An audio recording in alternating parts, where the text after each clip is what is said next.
You're listening to the After the Show movie podcast from ascully.com. Your weekly look at movies, video games, and more, brought to you by your hosts, A Scully and Sid Talk.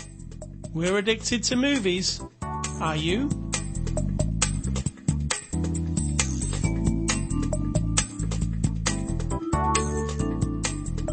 Welcome to After the Show, Sid Talk. Thanks. Welcome to the audience. Welcome, everybody. Hello. What's the before the After the Show discussion? Bond. Bond. Bond Bond? Gold Bond? The powder? No. James Bond, the spy. I think James Bond. Is he a spy? He's a spy. Is he, though? He's not like super... I don't know. I guess he must be. Do you think he uses Gold Bond is the other question? I would think so. I do too. Seems sweaty. Yep. In the balls, but I don't know for sure. I wonder if there's and that is the before the after the show discussion. I wonder if there's ever been a promotion. You know, where they do... Cross promotion? 007 Bond, Gold Bond. Ball powder. If there hasn't been, there's an idea for you, Barbara Broccoli. Do it. Do you think they need more money? Probably. All right. So it is Saturday, November the 13th. This is After the Show 710. And last week I did say that we were going to review Shang-Chi and the Legend of the Ten Rings. But then this little movie came along and trumped it, unfortunately.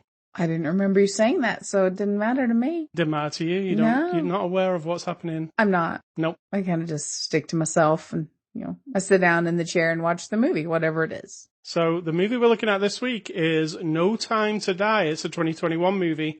It releases, we've got this very early actually, so you'll be able to see this on December the 21st, which is like... Wow. It's more than a month away. Yeah. Crap. You can, well, that's when it comes out on Blu-ray. You can do this theatrical on home thing, where you pay $30 and watch it now. But, who does that? I mean, come on. Who does that? Well, who does that? Somebody does that, probably. Yeah. So it's rated PG-13. It's from our friends at MGM. And Sid Talk, give us the synopsis of No Time to Die. My small Blah, blah, blah. My small Easy for you to say. synopsis has a big spoiler in it, so that's why I'm passing it on to you. All right, I'll give you the synopsis then. Are you ready? James Bond has left active service. His peace is short-lived when Felix, an old friend from the CIA, turns up asking for help, leading Bond on a trail of a mysterious villain. Super boring. That's super boring. Well, let me finish it. No, you were supposed to make up your own synopsis, and you're just being super boring by reading the one off the thing. Well, that's what we do every week. There's a spy who works for England, and there's a guy who wants to do something very bad to the world. I mean, that's Bond. And that's this Bond as well. All right, so this is Sid Talk's the good fact-checker person. Mm-hmm. How many Bond movies has there been with Daniel Craig, and what number is this one? I don't know. I would say it's the 5th one. Let's say Are you guessing? Because I thought you actually looked well, let's it up. do the math. Are you ready? No. Casino Royale. That's 1. Then we've got Quantum of Solace. That'll be 2. Then we've got Skyfall. That would be 3. Then we've got Spectre. That would be 4. And then we've got No Time to Die. 5. See how I did that? Good math. So 5 movies with Daniel Craig. This is the end of his Bond, what do you call it, tenure. Yeah. Sid Talk, there will be spoilers, let's say. I tried that already and you nixed me. Were you a fan of Daniel Craig's stint as Bond? Yeah. Elaborate on the said issue. Well, I can't. The thing is, I don't think I've disliked any Bond, so he's fine. He's serious. He's up to the task physically. He's interesting to watch. I have no problem with Daniel Craig. And how did you like the movie No Time to Die? I like Daniel Craig. I like this Bond, but I like most Bonds. There's only a couple through the history of Bonds that I'm like, ugh. So this one was fine. Exciting, looked gorgeous. I don't mind the story, even though every Bond villain almost, not all, I guess, want to do something to the whole of the world, right? So they can be in control or they can destroy everything because their little feelings have been hurt at some point in their life. So they want to bring down the establishment. That's really all it is. And then this guy in MI6, or is that the highway? What's the highway? The M5. Okay, see, it's confusing. The MI6 and the M5. Oh, there's the M6 as well, yeah. Yeah, see, it's a highway and a spy organization. Well, it's actually technically a motorway. Exactly. Exactly. I mean, it's really just that you're in a loop, you know, the good guys fighting the bad guys all the time for big high stakes. And I mean, that's exciting and fun. I mean, there's no aliens or zombies or futuristic stuff. They've tapped on that in past Bonds, but not in this one. But I can still handle a little bit of the science fiction, which is his gadgets and whatnot. Yeah, there's definitely things that don't exist in our world here. Mm-hmm. I thought this was a really good closer to this story in particular, which we've been going since Casino Royale, and it kind of introduced bits and pieces of things along the way back into it. It had a few surprises to me that I wasn't expecting.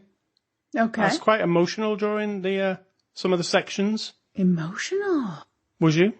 Yeah, but I mean, that's normal. One part that got me really emotional that I didn't expect, and it was hardly anything, was at the beginning of the movie, in his Aston Martin, going down a really flashy, Riviera kind of road. They just swell for about 5 seconds the "We Have All the Time in the World" song, just orchestral, and you're looking through the window and you see him with his woman, and it brings you back to the George Lazenby movie. Mm-hmm. It affected me. Oh. Because it was, I don't know, it was like perfect. It was like, oh, we've kind of come full circle. Well, that's sweet. It did it again near the end. And it kept, I don't know if you noticed with Hans Zimmer's score, they kept bringing like pieces of music from the other films into the score. I'm not like you. I don't know what's what for movie scores, so no, I wouldn't have noticed that specifically. It definitely had the vibe. There was even a bit of orchestral Live and Let Die in there at one point. But very short, very brief, but if you're a fan of Bond and you know all the music, which you do as well. I don't, but... We even own the Bond album with all the songs on it. It doesn't mean I know it or that I would recognize it. I mean, you know better. Yeah. What's the big spoilers, Sit Talk? What's the big spoiler about this Are we movie? doing it now? Like, we're doing it. Let's This just is do it. it, yeah. The biggest spoiler of all is Daniel Craig is done. So just like Doctor Who, they killed him off. The thing is, there's always another James Bond. So there is. But I mean, they actually killed him off. And so if you're listening to this and you heard us tell you there's going to be a spoiler, and now you're like, what? I mean, that's your own fault. But yeah. I mean, totally killed him. They've properly killed him. No, like, oh, is he dead or not? No, none of that. He's absolutely dead. 100%. I mean, there's no absolutes in the world of movies, obviously. But you can't make a movie in 10 years and pretend that you got some of this James Bond's DNA and then made a clone of him and he shows up as Daniel Craig is today, right? He's going to keep aging. So you can't bring him back. You can't make him like a future Bond or anything. So instead of sending him off into the sunset, he really Shazam. went into the sunset. Yeah. So I was surprised, but it's satisfying. For the 10 minutes before that, let's say, where he had to go and deal with the big bad guy, and the music was kind of getting sad and stuff, I was like, are they really going to have the balls to like kill James Bond here? When he was climbing up the ladder, which is right near the end of his tenure, let's say, I was like, nah, he's going to be all right.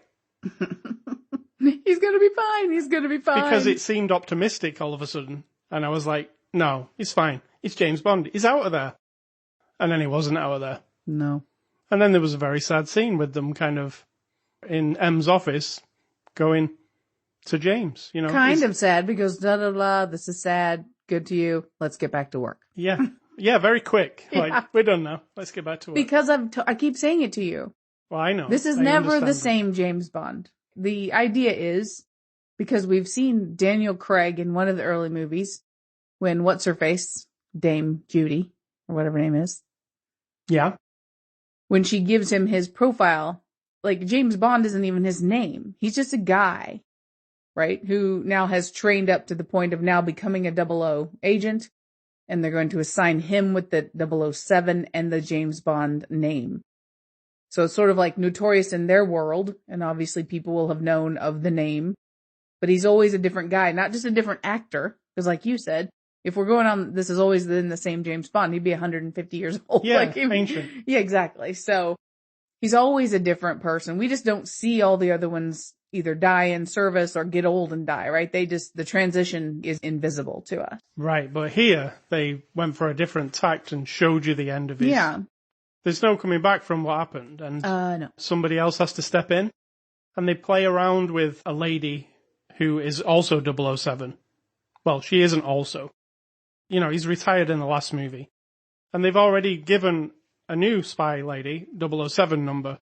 So he's been replaced in the beginning of the movie. But then she gives it him back, right? Mm-hmm. So they do play around with like, oh, we can give 007 to anybody. But I mean, if you didn't know that already, and you're a Bond fan, then you're kind of missing the trick here. Oh, yeah.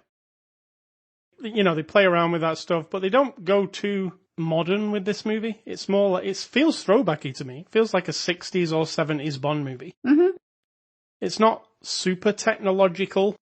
He's still got the old Aston Martin that drops little spiky balls out of the back that blow up. It's got the smoke.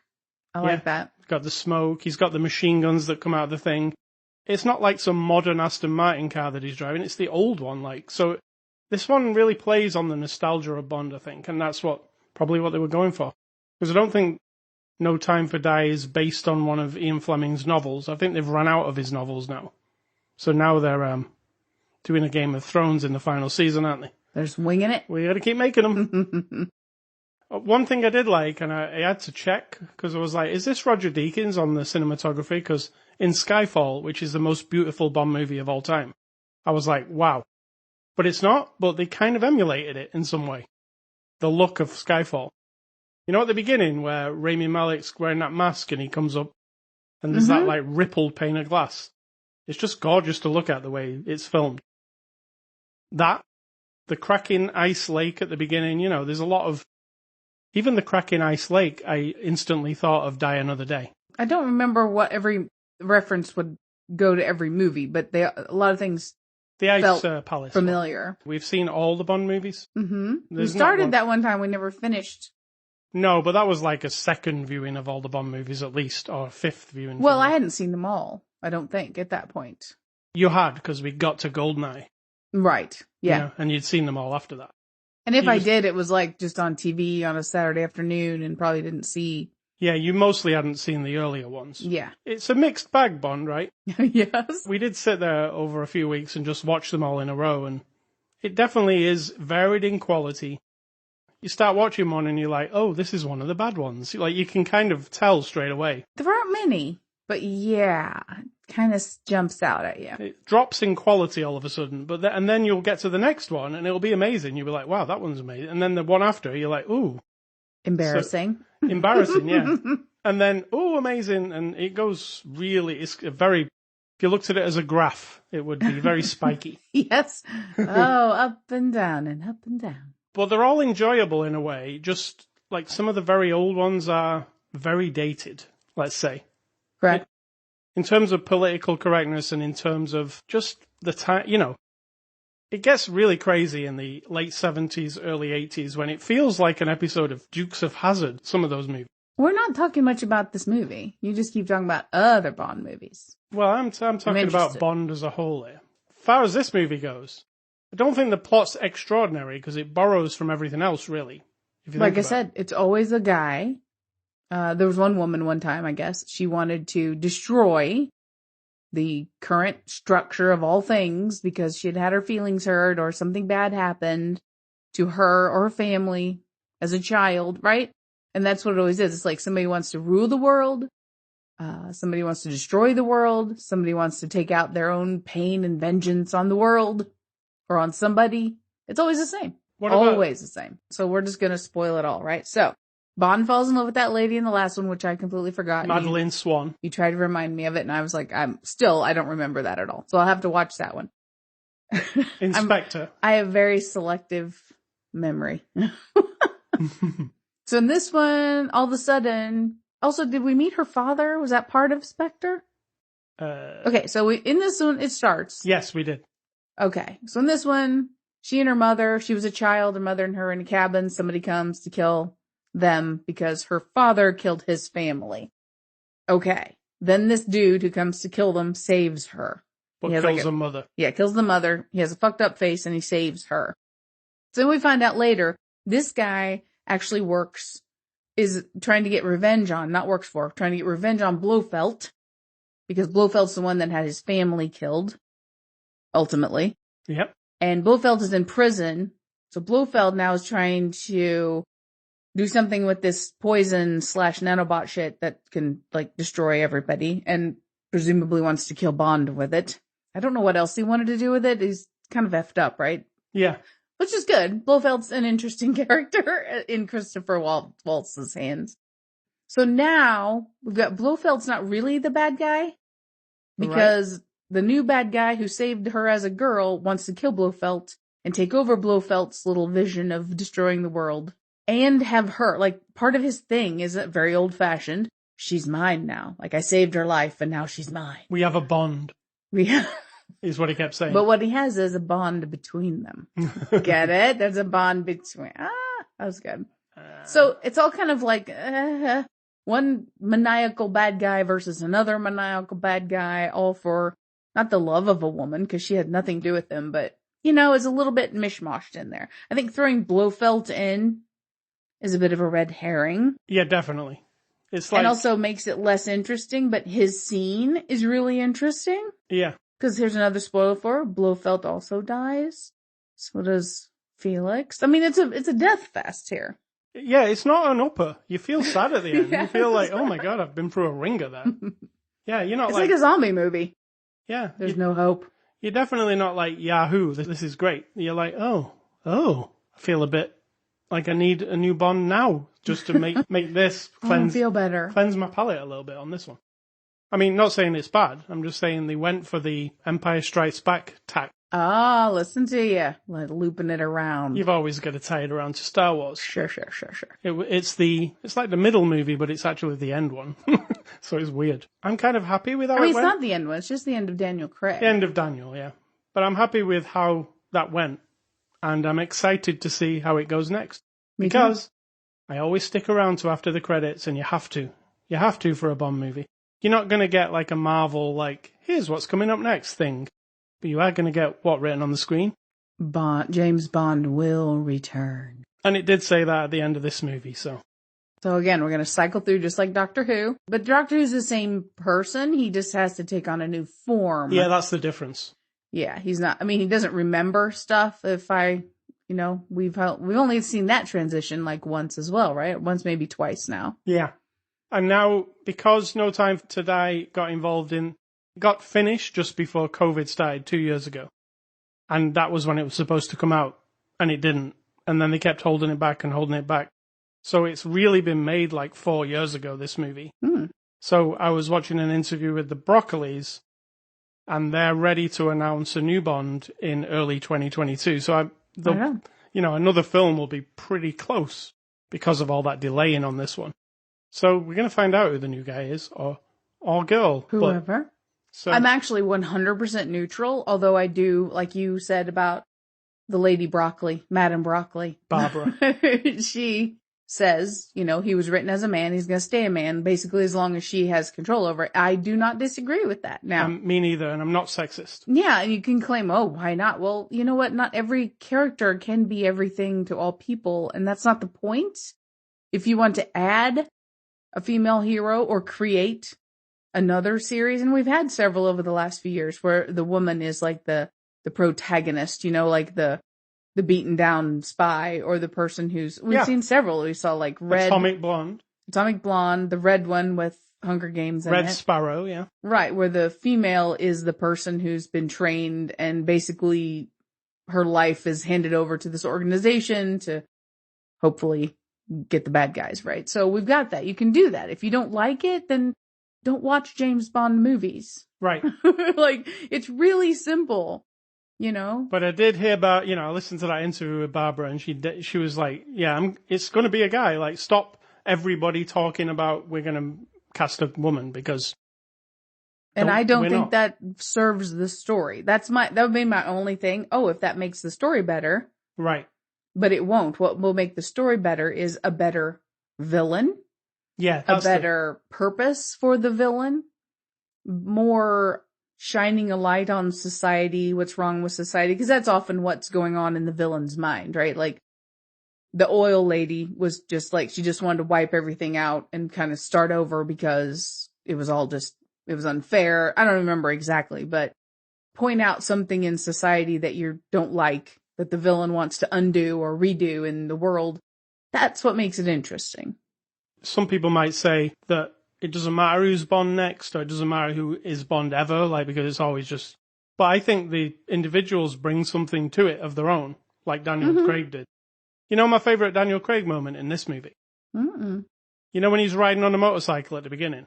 And then he jumps and then he lands and then he just drops the bike and walks off really coolly into the hotel. That was good. Those are my favourite. Daniel Craig, I feel like he brought that to Bond. I'm the most suave person ever, even after being blown up and jumping off a motorcycle. Right. Like, I'm just cool, like. And he did that. He's done it in a couple of the other movies, but in this one I was like, yep, that's the badass James Bond we know. I mean, he just got blew up. And now he's just entering the foyer of the swanky hotel and doing his cufflinks, kind of. Yep. I'm good. So that's what Daniel Craig brought to it for me. He's just this, I don't know, he's a badass, right? And that's kind of the idea. And again, if you want to build a badass character of any gender, on any spectrum, of any color, of any ethnicity, then sit down or pick your phone up and get out a text editor and write it down. Right? Absolutely. Don't depend on somebody who wrote books. How long has it been now? Like the 40s and the 50s. When Ian Fleming wrote the Bond books? Them, yeah. Right. So that didn't exist until it existed. It's just that somebody got their teeth into it and learned that they can make a lot of money out of it, and then they have done it for the last 70 years. There you go. Write your own. And again, Bond, one of the longest running franchises ever, if not the, right? I can't think of anything that's longer running than Bond. Fast and the Furious, with your 10 years or whatever it is. Oh, I thought you just meant in general. I was going to agree. Yeah. You'll never catch up to Bond. Or maybe you will. I don't know. You know, with the time travel in there. You might do time travel now. I got it. And going to space. I get it. Maybe that's where Daniel Craig's James Bond, he gets hit by the missile in this one. And then he turns up in Fast and the Furious because they do some weird... And here's James Bond, and now he's in our film. Sounds great. But not far-fetched for that series. No, not at all. All right, so the cast, again, Daniel Craig, the end of his James Bond run. I think he's a great James Bond. Don't question me. And you like him too. Yeah, I think he's fine. Ana de Armas plays Paloma. We only meet her for maybe 10 minutes of the movie. She's what would you call her? Well, she's an agent. But she's new. Well, she says she's a new agent. There's no way she's a new agent, right? She said she's been on the job. Oh, yeah. She said she trained for 3 weeks. No way. No way. After you see what she does.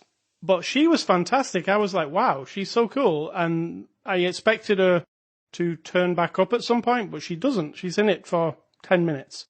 Yeah, she was good. I feel like she might be, like, the next movie might feature her somehow. Because she seemed too interesting to just have on the screen for 10 minutes. Definitely. We've got Raymie Malik as generic bad guy. We didn't know his name during the movie, did we? We were like, oh, Bond bad guy. I couldn't remember his name whenever they Safin said it. was his second name. Yeah, but he's so generic. He's like... He's not generic, though. I don't know if that's fair, because he's very good at being creepy. He's very good at making me feel like he's 100% buying his own bullshit about that, Blofeld at some point took away his whole family. He was raised in this weird fucked up place where the father was creating this poison / nano technology to basically as a weapon to sell to the highest bidder, I'm assuming. Yeah.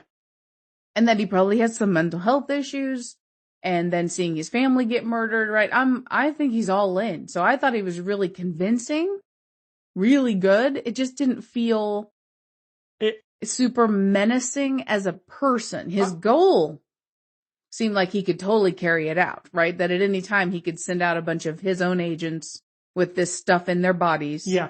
And what it is nanobots who are locked into a particular DNA and give that person what looks like a whole bunch of diseases, right? That's what it seemed like. Because they get all pussy and weird and shit. So he could have at any point felt more menacing if he had just sent like 3 people out with suitcases, or knowing that they have it in them to go kill off like all the blonde people in the world, because they could genetically pick and choose now. Like, do we want to kill all the white people, all the black people, all the blonde people, all Which the people they mention in this movie. Yeah, very briefly, they're like, we can pick any genetic or DNA defect or fault or any feature of anybody. So if you wanted to kill everybody with all blue eyes or everyone who was going to get or be born with any defect, you could say, well, then as soon as you touch the person, anyone related to them with that DNA marker, forever, as soon as they touch each other, they're going to die, right? Yeah. So that's super fucked up. And if we had seen him more like into that, I would have felt he, as a bad guy, was more menacing. But really, he was just menacing because he, first of all, he manhandled a little child, and I was convinced he couldn't give a shit if he hurt her, right? I mean, they did it in a way that I was really convinced, and I'm thinking, wow, how did they pull this off on the set? He's a grown man. Bond is a grown man. Craig, and they're picking up this little girl really hard, and she wasn't a doll. It didn't look like. If she was, then that was pretty good. Doll, fake child. No, I don't think so. But I was convinced he was just effed up, and there was no undoing him. He had to die. You couldn't put him in a prison somewhere or anything like that, right? One thing that undermined him for me was because I liked him, but because they were going for that Blofeld's the baddie here, he is, and there he is, and what's he going to do? And then introduce this guy kind of after the fact of him. I think that kind of ruined the impact of him, because I was thinking about Blofeld all the time. They were trying to do a double crosser. That's what made it diffused his bad guyness, because he had this other bad guy kind of looming. I don't And the other bad guy you already know, you already understand him and how bad he can be. Yeah. And you're like, well, how bad's he going to be this time? And then you've got this new guy that you've got to kind of get on with. It does kind of get a bit generic Bond Island thing at the end, I thought. True. It was cool, that area that they were in, but it was very, well, and again, it's probably a callback to something. Many of them, Christopher Lee on that island. It's probably a callback to that. Definitely. So what else we got? We got Lea Seydoux as Madeline, the lady he fell in love with in the last movie, but Sid Talk didn't remember. Don't recall that. Sorry, Madeline. Or whatever. How do you like Lea Seydoux in this one? Lea, I apologize for not remembering. I like her a lot. I think she's really good. I've seen her in quite a few things, including Death Stranding. She does a lot of crying, I've noticed. She's very good at doing crying. Good at crying, okay. We've also got Lashonna Lynch as Nomi, and she's the female 007. What did you think of her? I liked her. They made her just a little slightly too cool for school, like trying a little too hard. Yes. But I like her. So I was like, if they would let her just be and not be banter like, back and forth. Yeah, you've got to be this, that, and the other. It felt kind of contrived, but I like her. So I would like to see her again. And returning people, you've got Ralph Fiennes, Ben Whishaw, and Naomi Harris as M, Q, and Moneypenny. I like all those three. Yeah. M in this movie looked like he was under the most stress. Yeah. Like every single scene I was looking at him, I was like, oh my God, that job's ridiculous. He's going to have a heart attack at some point or something. But they didn't kill him off, just everybody else. And then Christoph Waltz as Blofeld, but blink and you'll miss him. He's in one extended scene. It was good, though. Yeah, it was good. That scene was effed up, and I appreciated it. I had this in my mind. Forgive me. Forgive you. So, when Blofeld, they've got him in the prison, but then he's in this little cubicle that they, on a motor, silence of the lambs, they're keeping him away from everybody. Yeah. Right? So he's in this little, fish tanky type thing. It's right at the end of this long corridor, and then Bond comes to see him, and it's motorized and comes down the thing. And it took an extraordinary long amount of time to come down the thing. And all I was thinking of was Austin Powers turning around and when he was stuck in his golf cart, Yes. I was like, why is this taking so long? I totally get what you're saying. Yeah, so I was thinking if they make a new Austin Powers, they need to mimic that scene. Oh my God. Hey, a new Austin Powers we haven't seen for a very long time. Well, Mike Myers is talking about it. He's been talking about it recently. And there's so much you can make fun of. Yeah. So please do that, because Austin Powers is very funny. Is it, though? Exactly. That particular scene could be done very funny. Make it go even slower. It's just... and maybe, break down in the middle. Mike Myers, if you're listening, we've just given you movie gold. Yeah, and while that scene was supposed to be really, kind of intense, I was laughing inside. It was a little bit funny. So I was a bit like, what are they doing? What are they doing? this is directed by Kari Fukunaga. Easy for you to say. And you know this guy, right? Because he directed the first season of True Detective and then nothing else really, apart from this. So True Detective's awesome. the first season, and that guy did the whole thing, is just unbelievable. And what did you think of his directing here? I think it's fine. Again, the cinematography is the star of the show for me. Yeah, it's it just gorgeous. Looks gorgeous. Yeah. Always. And also, it is very varied in, like, there's a lot of action scenes. There's, like, that close quarters thing that you talked about early on in the movie. There's car chases that don't go on too long, right? You know, me, if anyone listens often, I am not a big fan of long, boring car chases or long, boring fight scenes. And this was all right. This movie has a long runtime. It's 2 hours and 45 minutes, which is long for any film. Yet, I didn't feel like it was long. And also, weirdly, I don't know how they did this, none of the action scenes, and there are quite a few, dragged on at all. Like, so where was the runtime? Was the runtime mostly talking? I think there was a lot of like, I felt like there was a lot of scenes where you gave him time to do a thing, to slowly look around. I know this sounds weird, but I mean, to slowly kind of like take a breath and stand there and recover. A couple of times he got blown up and he, it gave him time to like actually get his hearing back instead of just he hops up and runs. Things like that, I feel like is where a lot of that goes to. I was very happy with it being 2 hours and 45 minutes. Well, we have to confess we like long movies, so. Yeah. If it's a bad movie and it's long, that's bad, I think, sometimes. Because you're like, oh God, come on. Get to the point. Define bad. See? I can't think of any long, bad movies right off the top of my head, can you? Like no. 3 hour long bad movies. Not off the top of my head. There head. probably are some. So let's get on to IMDb reviews. What I like to do is go on IMDb, find the people who really didn't like this movie. Read the 1-star reviews, because they're kind of funny usually. Usually, let me say. Number 1. So finally, feminism has reached Bond and utterly destroyed it, like society has been destroyed by it. The movie only has one objective, to pave the way for a female Bond in the next film. Instead of making feminism, take this and destroy it. Never again will I watch a new Bond movie. I was so disgusted. Well, Barbara's going to be very crushed by your revelation. Alright, next one. Probably the same voice for this guy too. Okay. So James Bond is a family man. Does the director even bother to read the books? Or are they just using the name to attract the viewers? This is utterly disappointing to mess with the character. Shame. In the next movie, maybe we will see James Bond in a bikini. I ad-libbed that last part. Why are people so afraid of change? I do not understand. Why?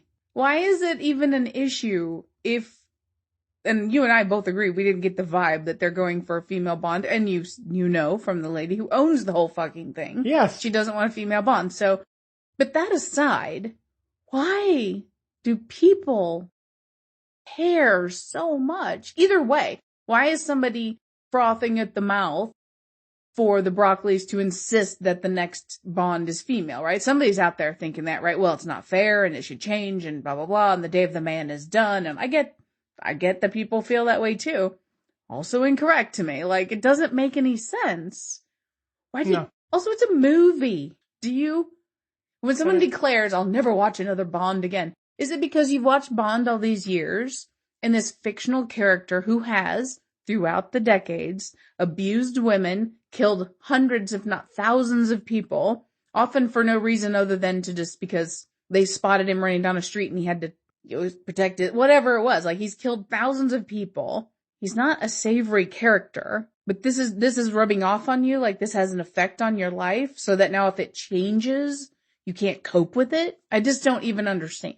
Let me also throw this into the mix. It's something I just thought of. Okay. I really love the James Bond opening sequences. Like, not the action sequence, the actual credit sequence at the beginning with the song. It was really good. I love Billie Eilish's song for this one.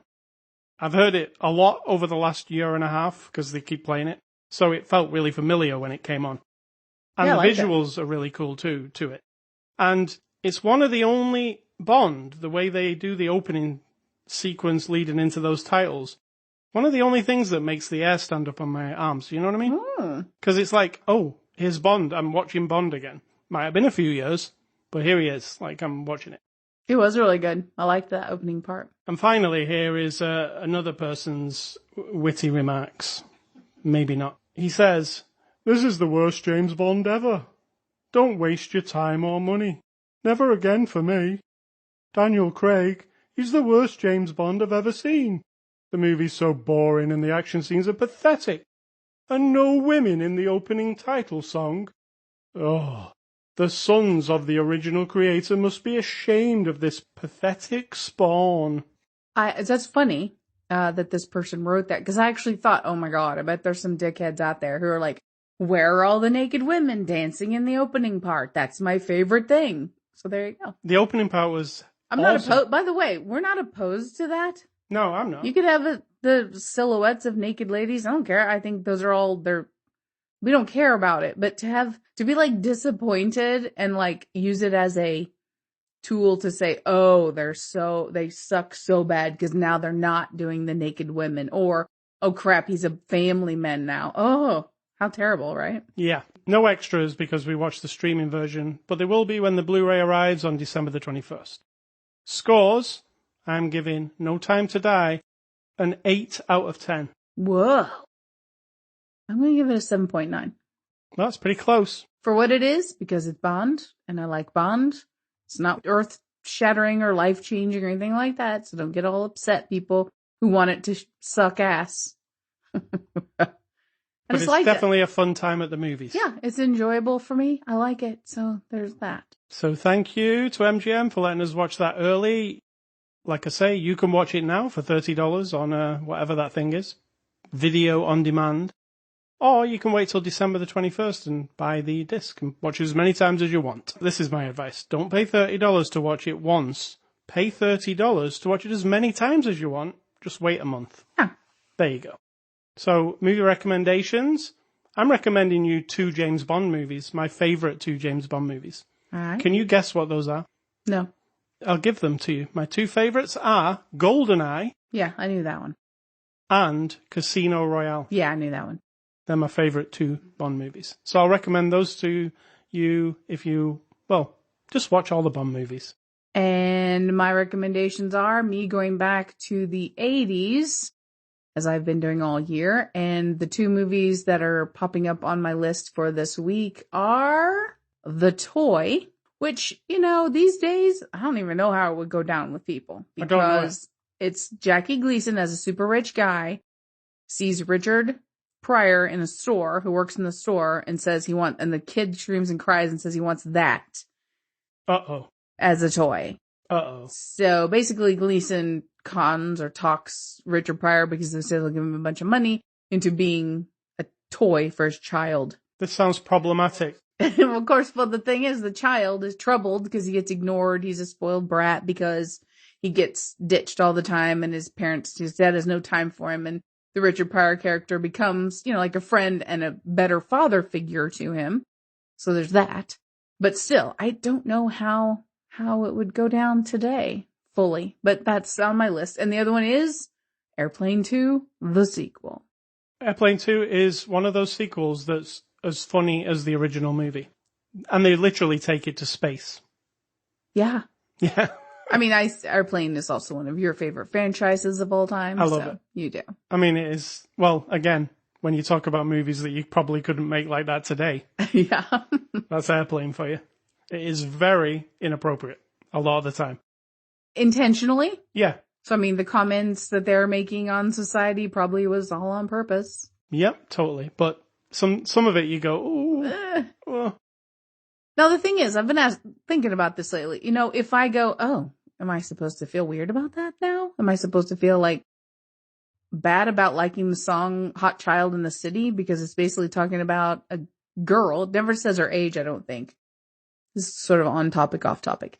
It's hot child in the city, looking wild and something pretty, blah, blah, blah. So it's basically this young girl is in the city She got a fever? Looking sexy, but it's clear that she's underage. And like I said, I don't know for sure if they say her age or not.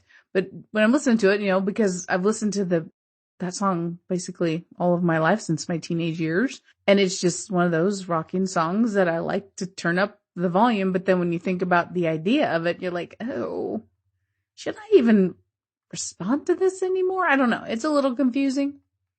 I get both things. You don't want to support an idea where a young girl who's underage is out walking around looking sexy for people to Well, don't be confused, Sid Talk. Do not be confused. Well, it is. It's a little confusing. All right, Ace Scully stuff this week. Rockstar put out the Grand Theft Auto Definitive Edition Trilogy. Whew, that's a long title. It is. So this is the re-release of the games from Grand Theft Auto 3, Grand Theft Auto Vice City, and Grand Theft Auto San Andreas, which were released in 2001, 2003, 2005. So these are games from the past, but they are important games if you're a gamer. GTA 3 was like the first open world game. We just didn't have that in 3D up until that point. So what Rockstar have done is they've taken the old games, I wouldn't say remastered them, I would say like they've tried to make them look like they used to look, but they've been improved. They've upped the resolution, they've made the frame rate smoother, and they've made the controls modern, like because in the old days you didn't have analog sticks even when GTA 3 came out. So there was no kind of aiming, they had to do all auto aiming. But now they've made it like you pull the left trigger to aim, press the right trigger to fire. Just like you're playing Call of Duty or something. While that seems like a very small thing, it makes the games real easier to play. Because when you go back to those PS2 games, they're very awkward control-wise. Because you've become accustomed to newer controllers and control schemes have got better. So, did you see it? Did you? A little bit of it. You know I played Grand Theft Auto back in all of them, and Yeah, I've been I a find huge it fan. mind-numbingly uninteresting, but your excitement is fine, and It's not uninteresting because they're historical in the game thing. It's and uninteresting to me to sit and watch you play it. Right, and they have a good story. I disagree. I think you've told me, and I'm like, that you've told me the story, and I'm like, okay, cool, but I'm not interested. Yeah. Well, GTA 3 is basically like Goodfellas. Vice City is basically like Scarface, and San Andreas is basically Boys in the Hood. Okay, and all of those movies don't interest me, so that's probably why none of that sounds very interesting to me. So they emulate basically the big crime movies of the days. Mm-hmm. They use, music of the time and all that sort of stuff. They're very cutting edge for what they were. Now, this trilogy has been remastered so you can get trophies and all that stuff. The only complaint I would have is how much they charge for this trilogy, which is $20 per game. It should really be $10 per game because we're talking about 20-year-old games nearly. Yeah. But I wanted to play them in order because I haven't played them for 15 years probably. So I'm playing GTA 3 now. And GTA 3 is probably the most dated of them, obviously, because it came out first. But I am having fun with it. It does bring back a lot of memories, especially the songs on the radio.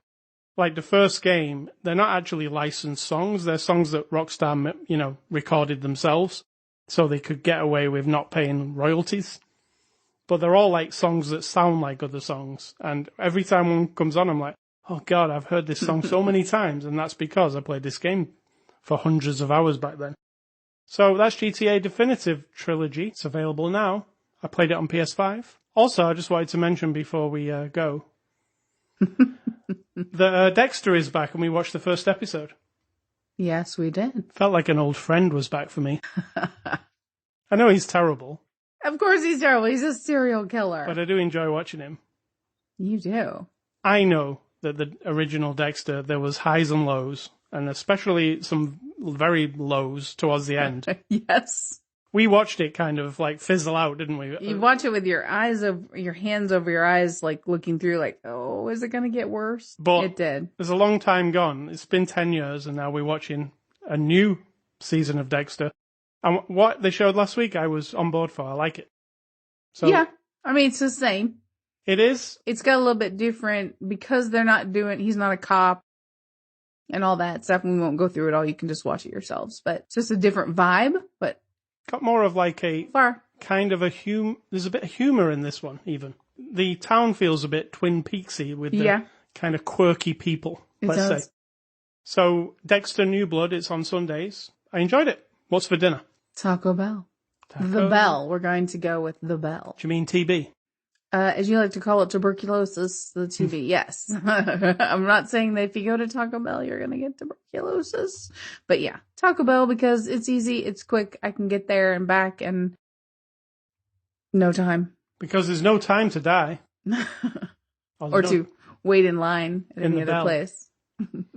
What's your advice? My advice, it's not advice, again.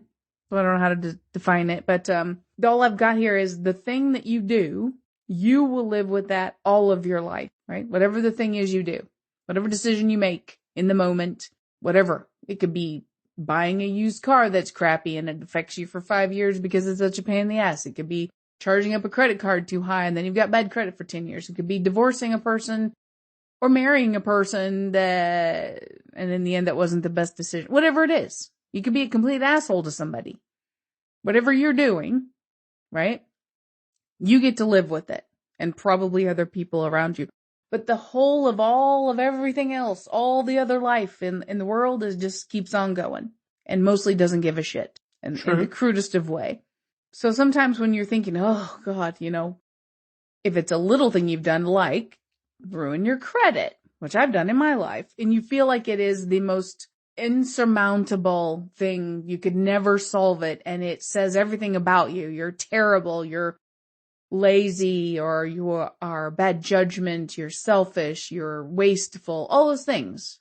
And you have to pay it all back, and you have to get it all straight, or a series of things go in the society we live in, you don't get to go and just buy a house or buy a car or whatever, right? While I was feeling like that was the weight of the world on my shoulders, nobody else could give a shit. I mean, if you would care because it might upset me or bother me, but I mean, the world just keeps going. My stupid decisions, I get to live with them, right? So again, this isn't advice. Maybe just sometimes when you think the whole world is falling apart because of something you've done or thought, or you had a one-night stand and now you feel like a piece of shit, or you've bought a house and it's a piece of crap, or you've started dating somebody and then you're like, oh, this is not good. Well, the whole world just keeps going on. You just keep going, make some new decisions, carry on till tomorrow, and just keep going. Well said, Sid. It doesn't make any sense. No, none of that makes any sense, but I'm sticking with it. All right, well said. ascully.com is our website. You can go and you can get this podcast. Or you can go to anchor.fm/aftertheshow to catch us on Instagram, Twitter, Facebook. Email feedback to me, ascully@ascully.com. Don't email Sid Talk. She really is not impressed by any of you. And finally, stay classy, Mr. James Bond, who will be back, because we was just told he'll be back sometime.